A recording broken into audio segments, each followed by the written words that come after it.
Hi, I'm Mariruth Leftwich, the Director of Learning at the History Center, here with you for a moment of history at home. And I'm actually wearing the lanyard I typically wear when I'm at the museum. Of course, sadly, I haven't been there in about a week, but I'm excited to share a story of someone that I feature on here, who's Daisy Lampkin.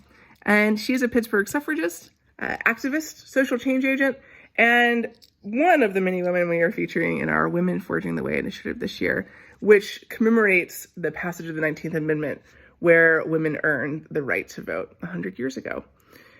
Daisy's story begins in Pittsburgh in 1909. She was born and raised in Reading and went to school there. When she comes here, she's automatically seen as sort of a powerhouse. She begins to galvanize women across the city. Despite her love of hats, a very prim and proper look, she was a great orator. She worked very hard at a grassroots level, and she was active as soon as she gets to Pittsburgh, really. And she becomes someone that's known as also not only an orator, but as a fundraiser. She has her first suffrage tea in 1912. That gives you some indication of how long women were working for the right to vote.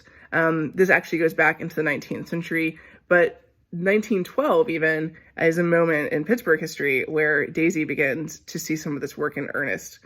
She was very active in the Lucy Stone Suffrage League, and what made that league unique was that it understood the corner of oppression in terms of gender and in race and where that intersection was, and very much encouraged and supported Black leadership, Daisy being one of those people.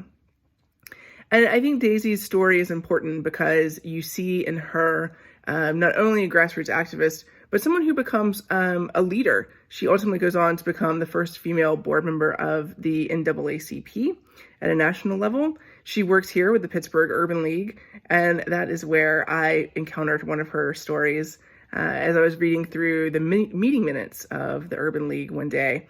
And I saw sort of in the pieces of paper, someone say, we should really reach out to Daisy Lampkin. She's doing some interesting work. If we want the Urban League to progress, we're going to need the help of Daisy Lampkin. And by the next set of meeting minutes, Daisy's there.